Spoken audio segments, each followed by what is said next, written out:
Om Vakratunda Mahakaya Surya Koti Samaprabha Nirvignam Kurume Deva Sarvakaryeshu Sarvada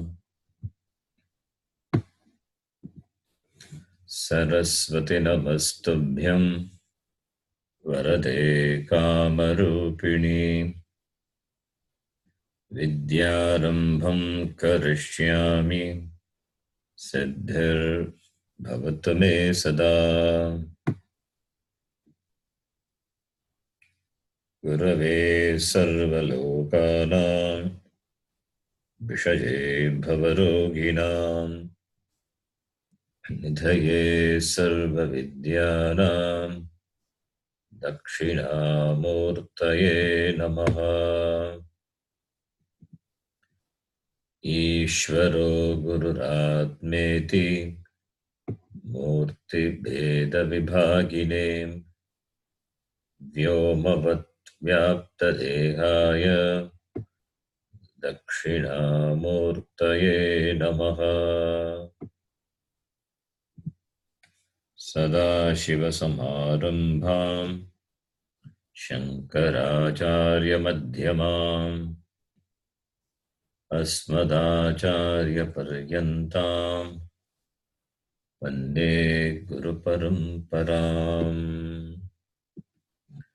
Shruti-smriti-purāణānaṁ Ālayam Karuణālayam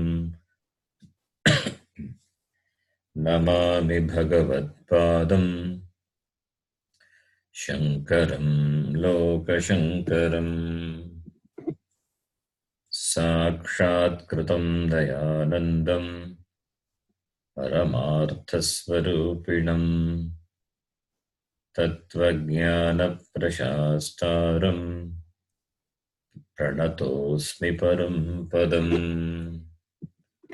Om Sahana Bhavatu Sahano Bhunaktu Sahaviryam Karavavahai Tejasvinavadhetamastu ma vidvishavahai Om Shanti Shanti Shanti.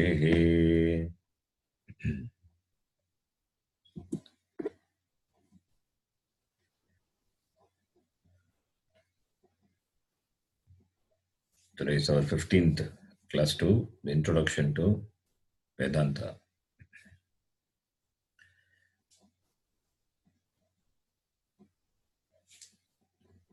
If you remember, we started our class with the introduction to Purushartha. Purushartha meaning the human goals. That is how we started our class with the introduction to Purushartha. What are the human goals? Dharma, Artha, Kama, and we discussed about another important Purushartha, which is Moksha Purushartha. And we saw Moksha Purushartha is the Purushartha. It is in fact, it is only the Purushartha. It is a fundamental Purushartha. And all the Purusharthas are nothing but the expression of this Moksha Purushartha. That is, in and through all the Purushartha, what we are seeking is moksha only. And we did the analysis of all the Purushartha.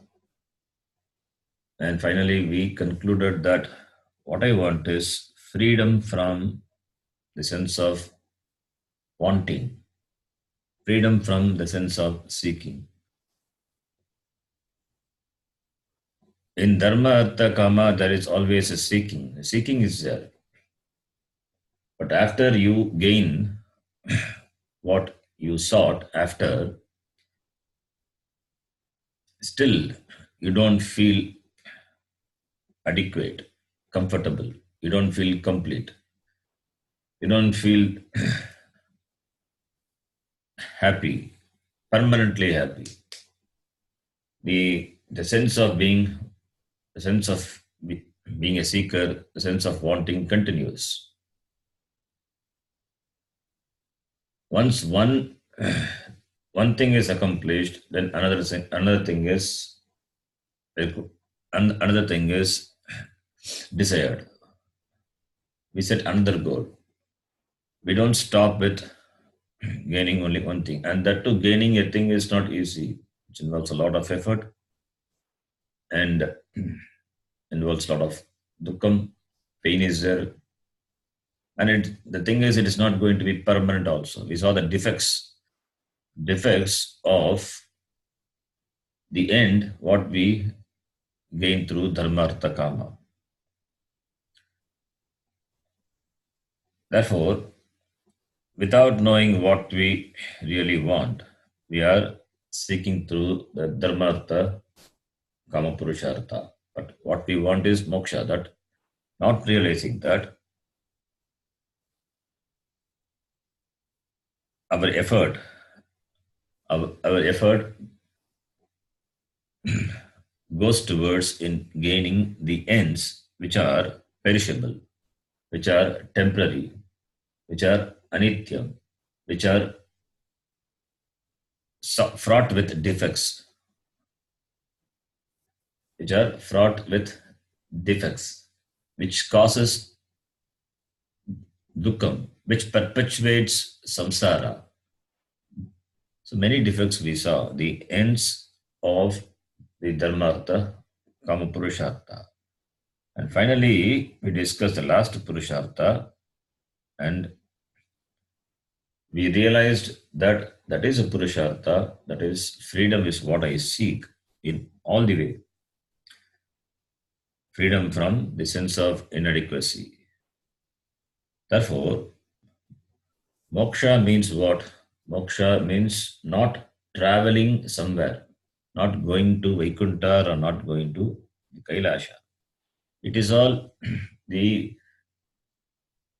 the figurative presentation of moksha by the Puranas.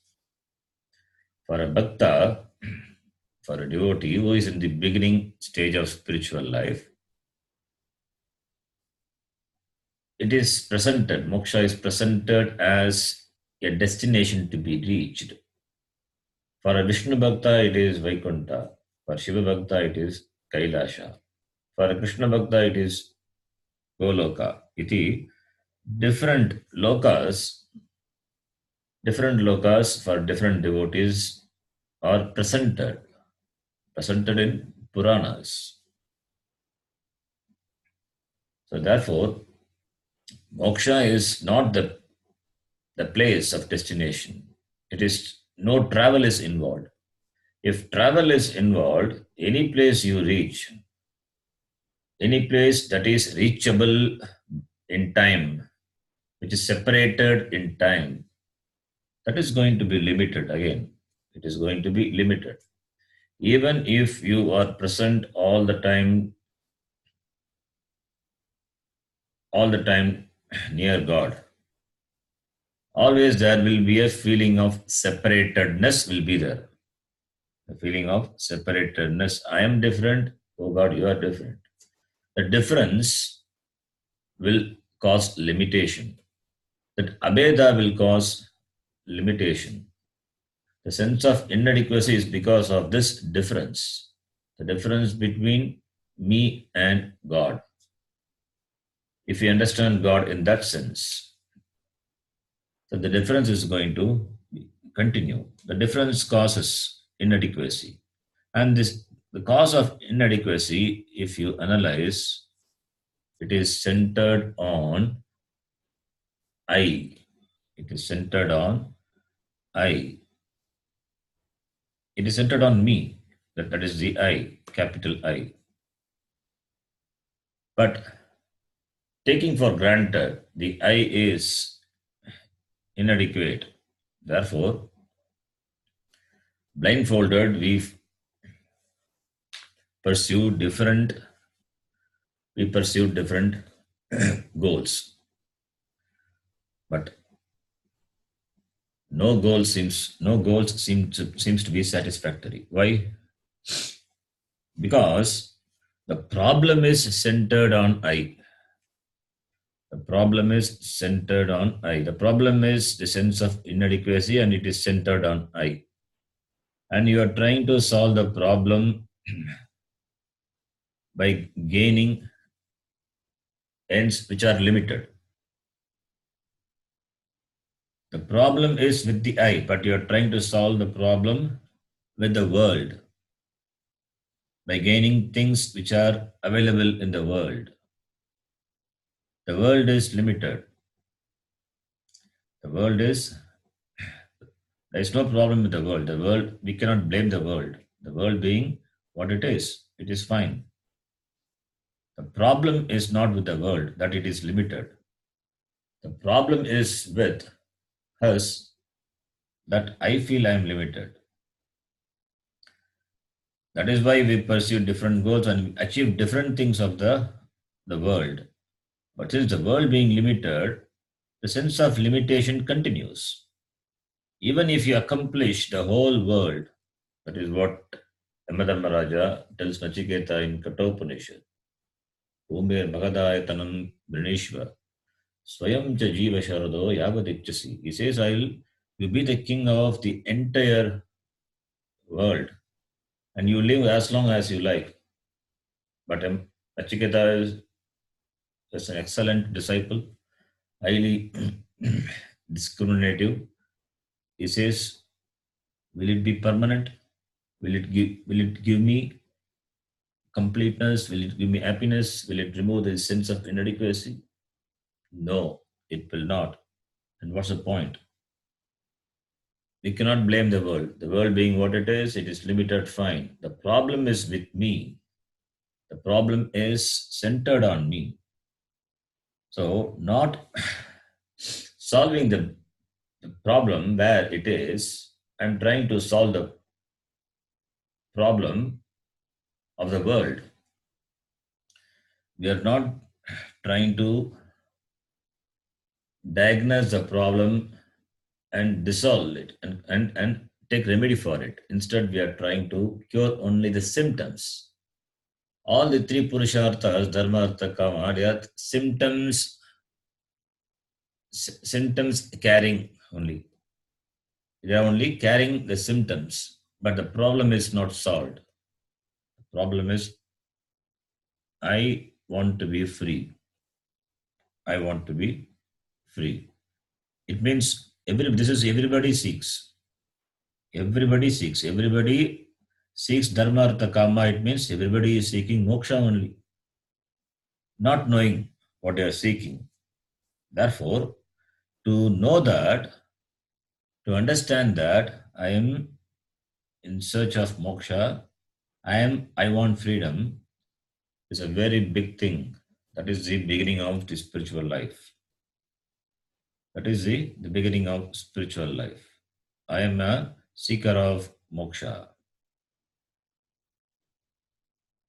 And the person who has this desire to be free, for whom the moksha becomes now a direct purushartha, not the indirect purushartha. He wants moksha, therefore he starts pursuing moksha. That person is called a mumukshu. That person is called the mumukshu.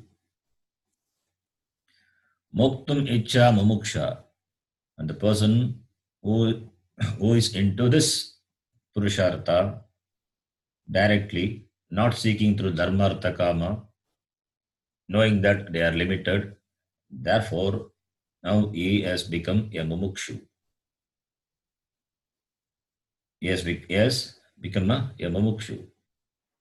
So now, after becoming a mumukshu, now you want to be free, you want freedom. You want moksha. And how this moksha is gained? Where it is located, this moksha? Does it locate anywhere? The problem is I am limited. That is a problem. Therefore, I want to become limitless. If limitedness is the nature of I, the self, if limitedness is the nature of I, then you cannot become limitless. You cannot become limitless. The world is limited and the actions are limited. What you achieve by action, that is also limited. Any karma is limited. Because you being a limited individual with this body mind sense complex, whatever you achieve by with this shariram, indriya, that is going to be limited only. But what about you, the one who is the addition, who operates behind this body mind sense complex? Are you also limited? If you are limited, then you can never be free. If you are limited, if you are ever limited, then you will be ever in bondage. The bondage will continue. So, therefore, since you are seeking moksha, now, since you are seeking moksha, that itself shows there is a possibility that I am not limited. If you are limited, then you will not seek limitlessness. You will not seek purnatvam, completeness. Therefore, there is a possibility that aham purnaha, I may be limitless. My nature may be free from the sense of inadequacy. That has to be discovered. So, since that possibility is there, that is why we start analyzing that. Our search for this I, this myself starts. That is the spiritual, that is beginning of the spiritual life. Therefore, once you do that, once you start searching for the real nature of myself, oneself, what we call in Sanskritam as Atma, then you come to the Vedanta. Then you come to Vedanta. You understand later, slowly, the sense of limitation imposed on me, it is imposed on me, it is not my real nature.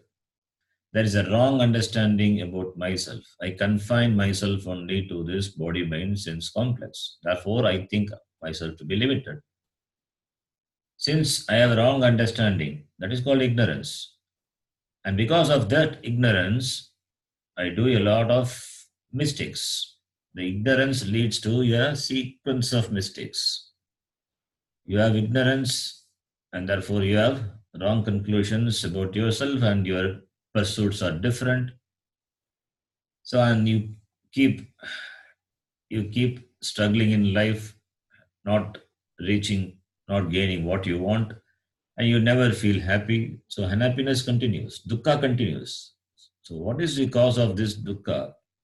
If you trace the cause finally, you will find it is to be the ignorance.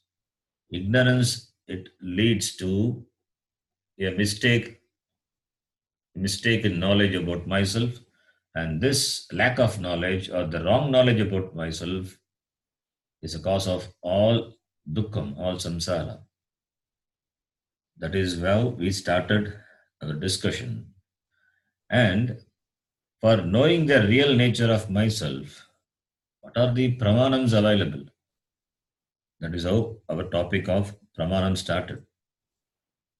For anything you want to know, you have got a pramanam. You have got the means of knowledge. If you want to You want to gain the knowledge of, let us say, the knowledge of a certain thing which is available, say, right in front of you. How do you gain the knowledge? You open the eyes and you gain the knowledge. Or if you want to gain the knowledge of smell of a, a special food, whether it is, I mean, or there's a smell, it is fragrant, which is a nice sweet smell or not. How do you know? You take it to your nose and you get the knowledge with regard to the food or flower, anything. So you start operating the pramana for gaining the knowledge. What about the knowledge about oneself? What what are the means of knowledge available for that? In that context, what are the means of knowledge to know myself? How to know myself? Because knowing is knowledge, and therefore knowledge involves the means of knowledge. Any knowledge you gain with the means of knowledge. If there is no means of knowledge, how knowledge possibility is there? You have got five sense organs. Bhagavan has given. Whatever knowledge you gain, it is only through these five sense organs, backed up by the mind. The sense organs backed up by the mind, you gain knowledge. Knowledge of anything you name. You gain the knowledge of a person. How? Because you see him, because you see him or you touch him. Any knowledge, whether it is scientific knowledge or any knowledge, the knowledge is gained by applying the means of knowledge. Not only applying the the five sense organs, not just by the application of five sense organs, extending that we saw there are other means of knowledge. There are other means of knowledge. These five sense organs through which we gain knowledge. This is the basic. These are the basic means available with us for gaining any knowledge. The knowledge what we gain through five sense organs, it is called a pratyaksham, that gives direct knowledge. And through these five sense organs, there are we gain knowledge by other means of knowledge. We analyze the data presented by the sense organs, and based on that, we arrive at knowledge. And those are separate means of knowledge, and about which we discussed the six means of knowledge, starting from pratyaksham. Pratyaksham is the Mula Pramanam. We call it as the Mula Pramanam, the basic means of knowledge, which involves the application of sense organs. The sense organs report or present data about the sense objects which are available in the world, and we get direct knowledge. And we analyze the data presented by the sense organs and arrive at the knowledge of a thing or an object. Those we discussed. Those knowledges what we gained by the other pramanams, anumanam, arthapatti, upamanam, anupalabdhi, iti. We discussed these means of knowledge. These five means of knowledge, and the last one, Shabda, we'll discuss about that. These five means of knowledge are available at our disposal. It's operated by human beings. Any human being can operate. Any human being can operate these five means of knowledge. Operating this only, we run our day-to-day life. Whether we realize it or not, we operate these five means of knowledge. We see an object and we gain a direct knowledge. We see an object, analyze the data, and then we can apply anumana pramanam and arrive at the knowledge of the object possible. Similarly, arthapatti. So, with the five sense organs which Bhagavan has given. With this, with this, the, the Mula Pramanam, the five means of knowledge which are available with us, which are available at the disposal of the human beings, we apply and gain knowledge of various things and objects. All these, the scientific discovery, you will find it will come within this scope only, these five means of knowledge only. And the last one, about which we started discussing in the last class, which is the Shabda-Pramanam, which is the Shabda-Pramanam. We also use that means of knowledge. We also use that means of knowledge that to gain the knowledge of certain things. And this Shabda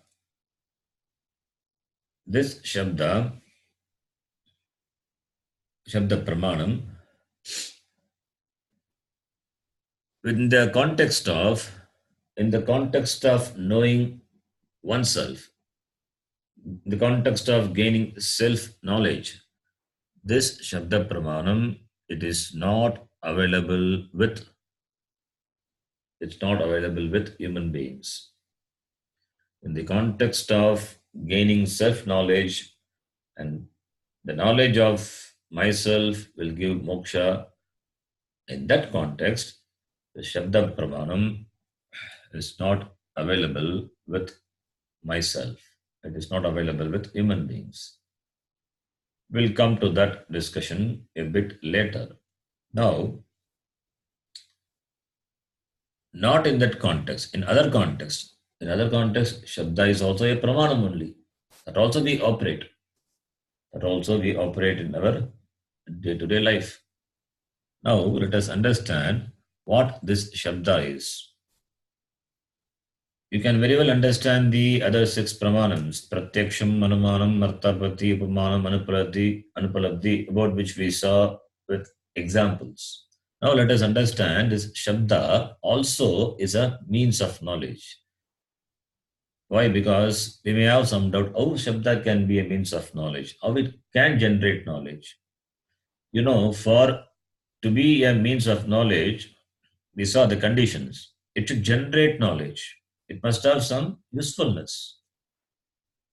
The Shabda should generate knowledge. How can Shabda generate knowledge? How can it be called a separate means of knowledge? Shabda comes, it is covered by the other means of knowledge. Why it is listed separately? We will see. It is a separate means of knowledge. When we say Shabda Pramanam, Shabda is, what is the meaning of Shabda? Shabda can mean a sound. Shabda mean a sound. Shabda can mean a word also. In Sanskritam class, we learn Shabda. Shabda is a word, a noun base. In grammar context, it is noun base, but here Shabda is a word. So when we say Shabda Pramanam, it is not sound, it is word. It is not only one word. It is not only one word. A sentence is made up of number of words. A number of words put together make a sentence, and the sentence we understand. And the sentence should be a meaningful sentence. If the sentence is meaningful, it makes sense and we understand. And the words of the sentences, there should not be too much gap. Suppose you are saying a sentence, I will come tomorrow. Between each word, there is a long gap. Here I am giving a short gap, but if you say one word, and after 2 minutes you say another word, and after 5 minutes you say another word, that doesn't make a sentence. Between the two words of a sentence, the time There should not be too much time. The time involved must be less. The space, even when you write the spatial distance, must be less. When you say time-wise difference must be less. Then only it is a sentence and it is meaningful. And the words also should be grammatically connected. It should follow the grammar. And the individual words as well as the meaning of the whole sentence must be meaningful. Suppose there is a sentence. Yesterday, an elephant entered my right ear and left through my left ear. This is a sentence. There is no grammatical error in this sentence. It is a meaningful sentence. And sentence has many words, and there is no spatial or time-wise difference, time-wise gap between the words. And it has a meaning. It has a meaning, but grammatically it is correct and it has a meaning, but the meaning doesn't make any sense. How can an elephant enter the right ear and go through the left ear? Even though syntactically, grammatically, the sentence is correct and follow the rules of making a sentence, grammar-wise, it's all correct. The subject is there, object is there, everything is there. But meaning-wise, there is no meaning. Therefore, to be a meaningful sentence, it has to follow. It has to follow the many conditions. That is a sentence having many words, and the words should be connected syntactically, grammatically, and it should be meaningful. Then only it is a sentence. Since a sentence is made up of number of words, we call this as a Shabda-Pramanam. We don't call it as a Vakya-Pramanam. We can call it as a Vakya also, nothing wrong in that. But we call it as a Shabda-Pramanam. But we have to understand Shabda means word. So one word is not a Pramanam. Sentence, a meaningful sentence is considered to be a Shabda. That should be the understanding. A sentence which is meaningful is considered to be a Shabda. So when I utter a sentence which is grammatically as well as meaning wise, it is correct, it makes sense, then it is considered to be a Pramanam. Shabda-Pramanam, verbal means of knowledge. A meaningful sentence give you the knowledge. The meaningful sentence give you the knowledge. How? Let me give an example. There is a place called Valley of Flowers in Himalayas. I have not seen the place, but I have heard. Even Swamiji has used this Valley of Flowers in Himalayas. So it's a beautiful valley. You will find flowers of various variegated colors. So it's a valley. In the valley you will find the flowers of variegated colors and beautiful the fragrance. Now, next time when you plan to go to Himalayas, now you will search for this Valley of Flowers. How do you know about the Valley of Flowers? Because I told now. I gave you the knowledge of the Valley of Flowers by the statement, the meaningful statement. So the sentence what I uttered, that becomes a pramanam, a Shabda Pramanam. Because you believe me, I'm not going to tell any story about that. It is a fact. It is there. Other people have seen and they have told me, and that knowledge I transfer it to you. So when you're planning to go to Himalayas, naturally you will look for this place, the Valley of Flowers. And how did you get the knowledge? I transfer that knowledge in the form of the sentence. That is the Shabda Pramanam, verbal means of knowledge. You gain that knowledge. You gain the knowledge of the value of flowers through Shabda Pramanam. The Shabda, that is the sentence, or the carrier of that knowledge. Therefore, this knowledge, this knowledge of the valley of flowers, it's called Prama. The knowledge is called the Prama. The knowledge born of the Shabda Pramanam is called Shabda Prama. So, the valley of flowers is Prama, and the Pramanam is Shabda Pramanam. So, therefore, we understand a Shabda can be a means of knowledge. In fact, this also we operate in our daily life. The Shabda I uttered and you gain that knowledge. But Shabda now I'm showing it through PowerPoint to you. Shat Pramanani, you're reading that. The next slide is Shabda Pramanam. Shabda Pramanam is a word. You see that and you gain knowledge. That is also a means of knowledge. Whether the Shabda is uttered or written. Shabda, when it is uttered, you hear it and gain the knowledge. When it is written, you read it and gain the knowledge. So Shabda being Shabda, whether it is written or read, spoken, you gain knowledge. What about with the newspaper? What about the magazine? What you read? Every day morning you go through the newspaper. What is it newspaper present? It is nothing but a number of sentences. Right? So when we read newspaper, we apply this means of knowledge, Shabda Pramanam only. When you read any book, you are applying this Pramanam only, Shabda Pramanam. When you hear also, you apply the same thing, Shabda Pramanam. And listening and watching the news in the TV or listening to the news in the radio, all these are Shabda Pramanam only. The news is a best example. The morning, 7 o'clock, you switch on the radio, you listen to the news.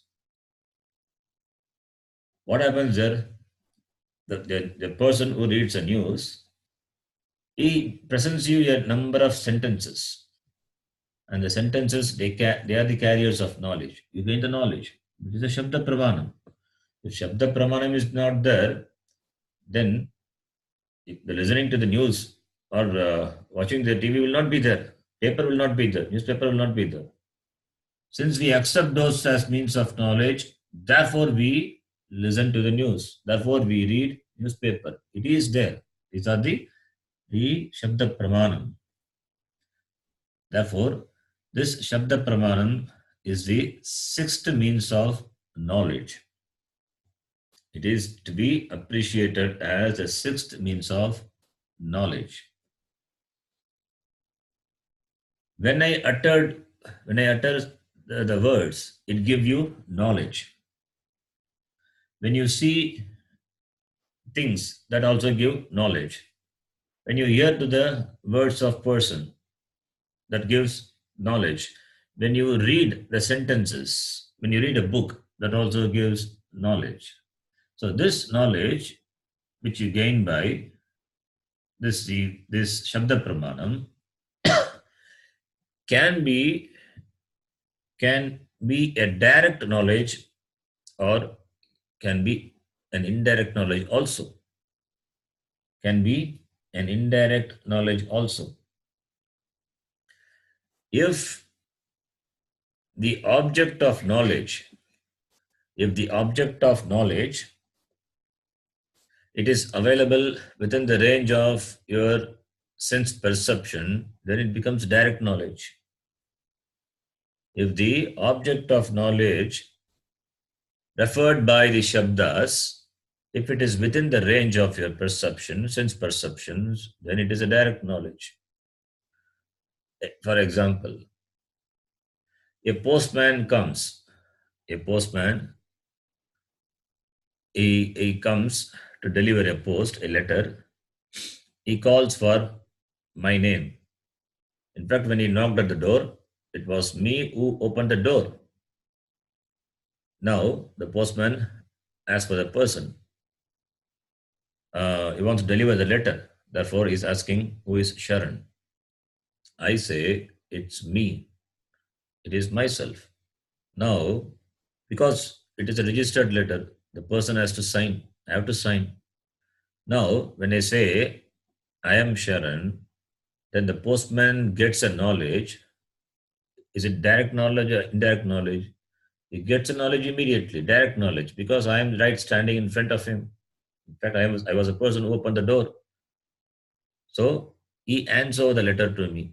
When he said, I am Sharan, that is a Shabda, that is a Pramanam, direct. The postman gained that knowledge of me directly because right in front I am available. This is the words gave him the knowledge directly. The words gave him the knowledge directly. Another example, this is a beautiful example which Swamiji told us. When Swamiji was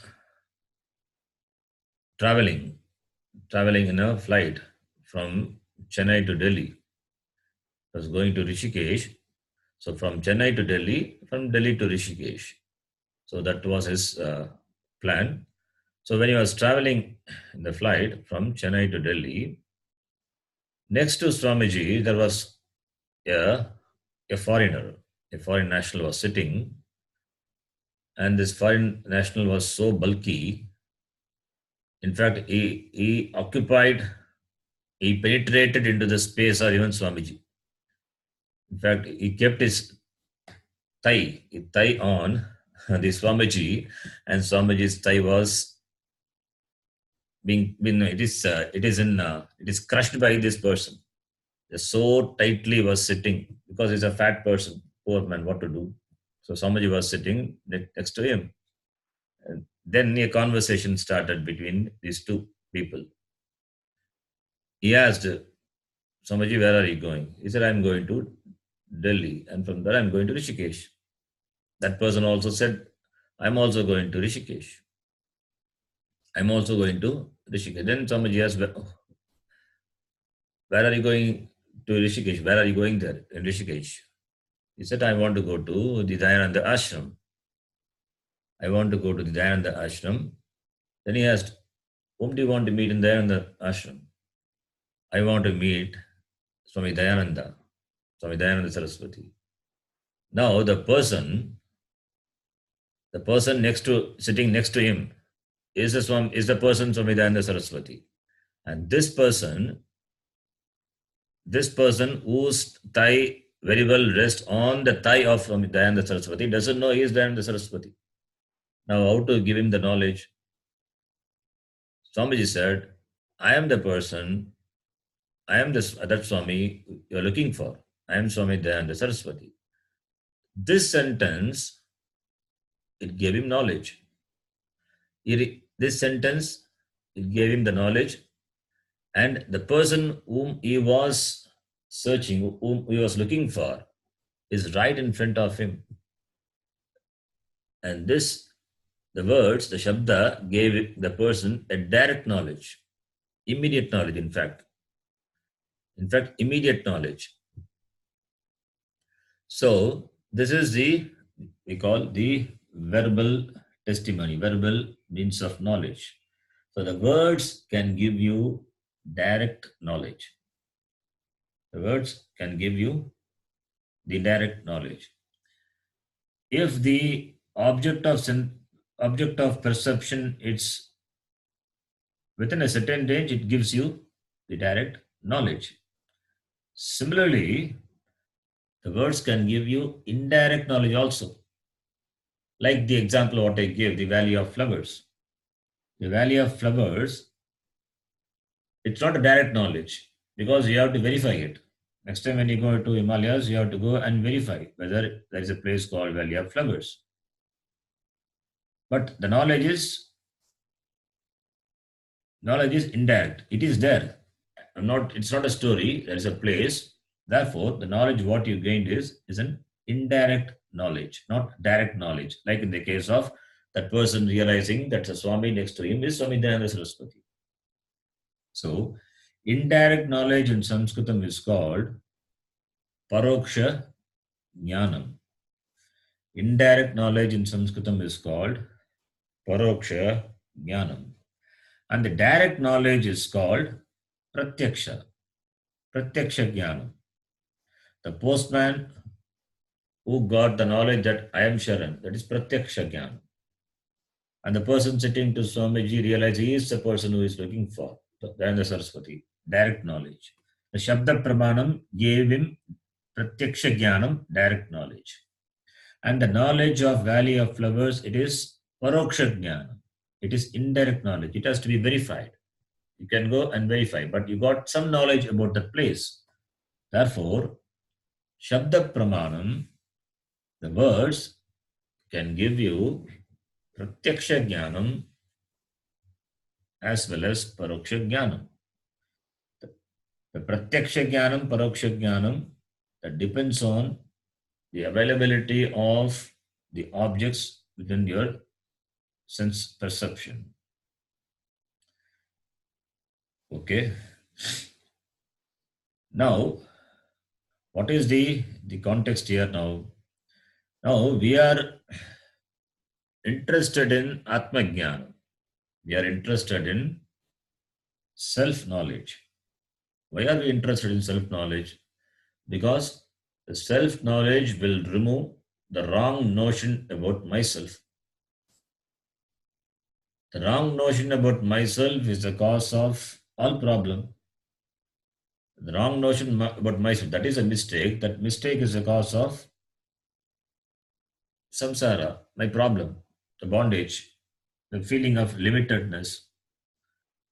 So, since now we are interested in Atma Jnanam, then how do I gain that? Because Atma Jnanam, that self knowledge, is also a knowledge. It is also a prama, knowledge. For gaining knowledge, what do we need? We need pramanam. We need pramanam, the means of knowledge. And how many means of knowledge available? We have got 6 means of knowledge. Now, to gain the knowledge of myself, gaining the knowledge of myself will remove the problem of samsara and it will give me moksha. It will make me free. Now, which pramanam I will operate? Which pramanam will give me self-knowledge? Atma Jnanam. Self, self is Atma. Atma, when you say that which is there, all the 3 periods of time, that is called Atma. Since we are so identified with our this body, mind, senses, we always appreciate ourselves with this body, mind, senses. That too, because in waking state, in waking state, in Jagrat Avastha, 16 to 18 hours, we are identified with this Shariram. We do a lot of work identifying with this Shariram. All our transactions with the world depends, it depends on this Sharira Abhimana. And only 6 hours of sleep let us take. And that too, in that 6 hours, dream also is there. In dream, we have another body that is called dream body. We identify with the dream body when we create our own world. We project our own dream world, and we revel in that. That is dream. And in sleep, we don't have this abhimana of body, mind, senses also. What I want to say is, if you are with this body, mind, senses all the time, it should be in sleep also. Therefore, it is very clear in sleep, since don't have this abhimana with this shariram or this mind, mind is there in dream, but not in sleep. That is why in dream, you dream.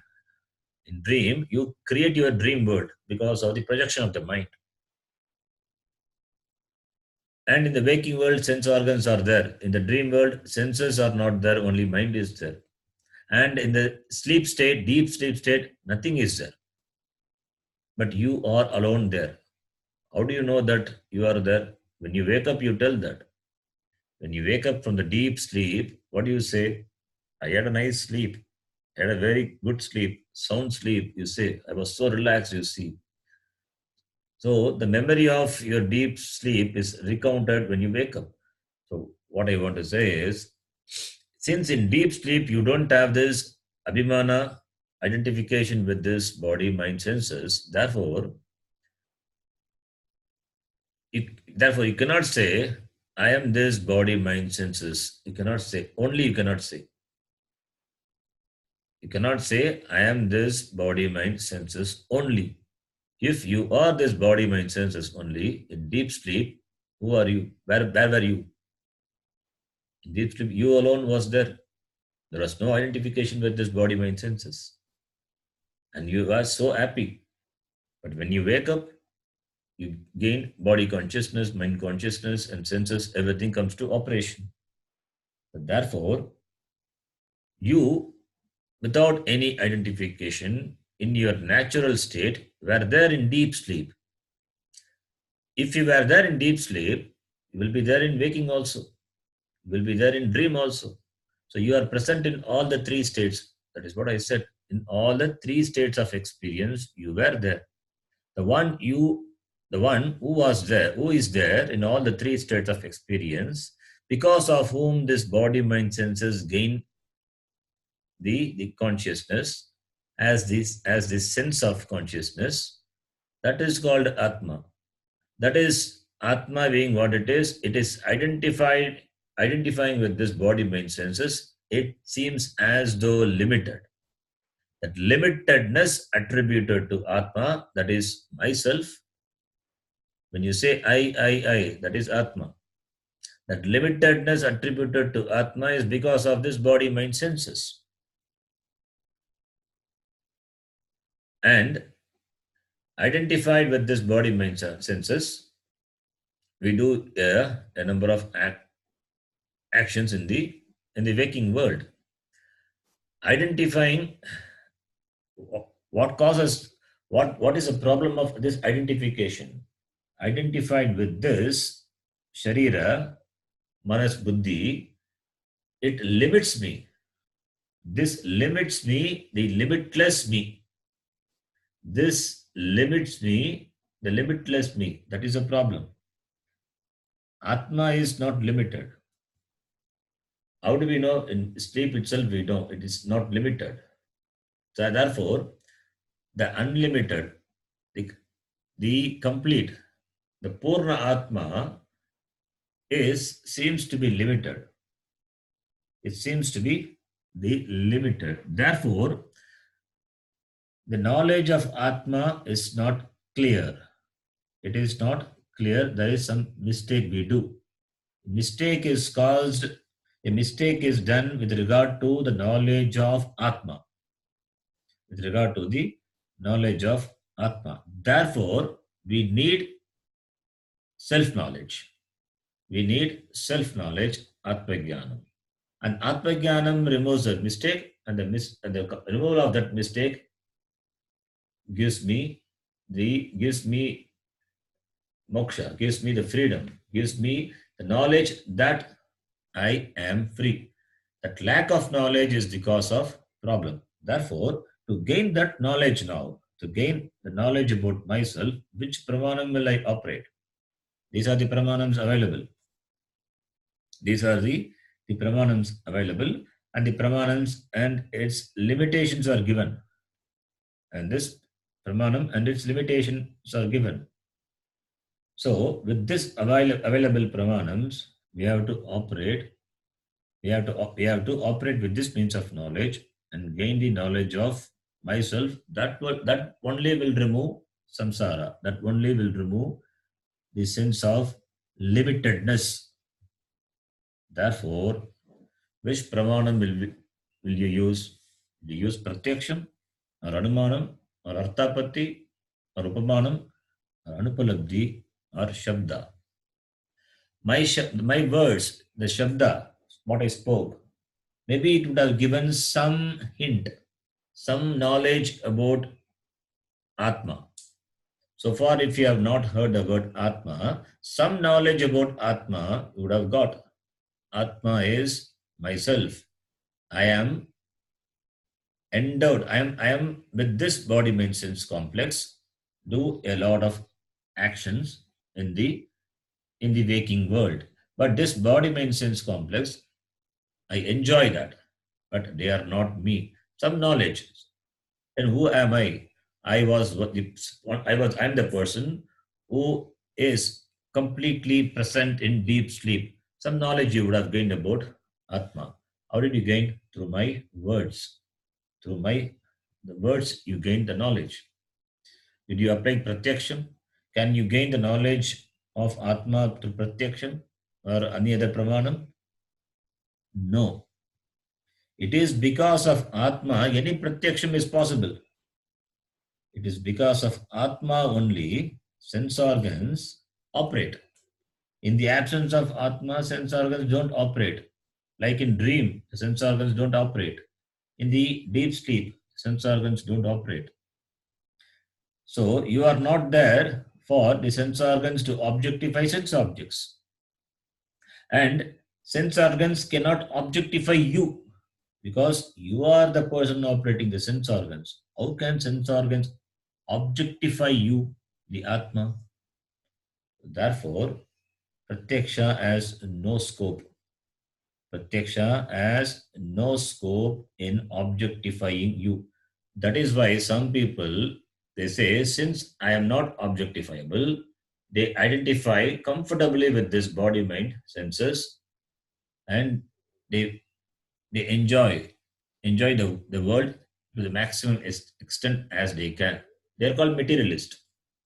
They are called materialist. For them, there is nothing nothing exists other than this body mind senses. Completely identified with that.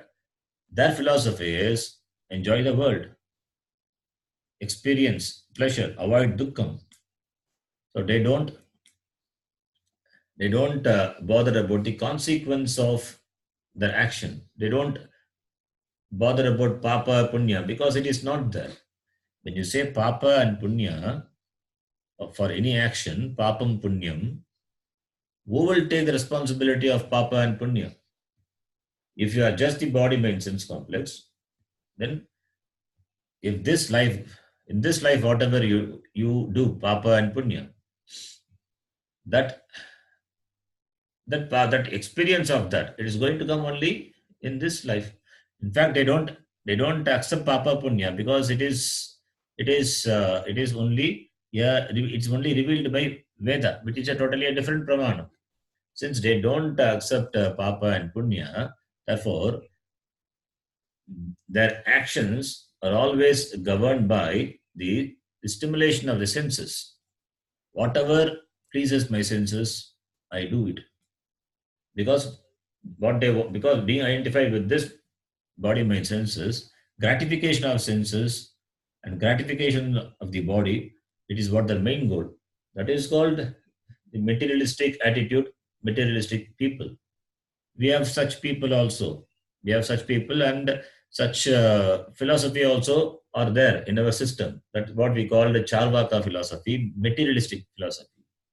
For them, there is nothing other than the materialistic gain.